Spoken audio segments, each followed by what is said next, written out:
Good morning. My name is Darrell Bennett. I got something fresh for you. Ooh.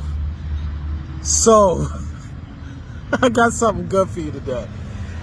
I want to talk about the bread that the scripture keeps talking about, and then work. And I want to distinguish between how the first Adam got his bread versus the second Adam, and work, the difference between the work we were supposed to be doing and the work we find ourselves doing. So let me start with the bread.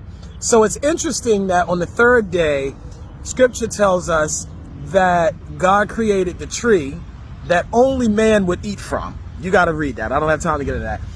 And then the herb that man and the beast could eat from. Then after the fall of man, we're told they could still eat of the tree, not of the tree of life, but they could still eat of the tree. But part of the curse was that you'll eat of the herb and that you're going to have to work from the ground. And then we get the first mention, the law first mention about the bread. You'll toil for the bread. And so it's interesting because how do we get the bread? Because before then we were only hearing about the tree that gave the fruit. By the way, and it says that the fruit that has the seed in itself, the herb doesn't have the seed in itself. That's a whole nother teaching. I can't get into that. And then we have the tree that the fruit that man could eat, the herb that the beast could eat. I got to go quicker. And then now we come up with the bread. So what has happened with the curse is that man has gone, two things has happened.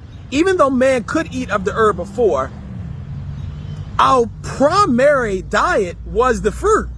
It was the fruit. It was the fruit of the tree, the seed which was in itself, not just the seed after its own kind like the herb. So the first thing that happens is the shifting of the diet from the fruit to more of the herb. But then the second thing is that now we have to go from gathering our food, check this out, to growing our food. This is the difference between, now I want to get into the two types of work. There's two types of working. Man was always made to work, but not the way we work today. Because remember, God created Adam and then put him in the garden to dress in the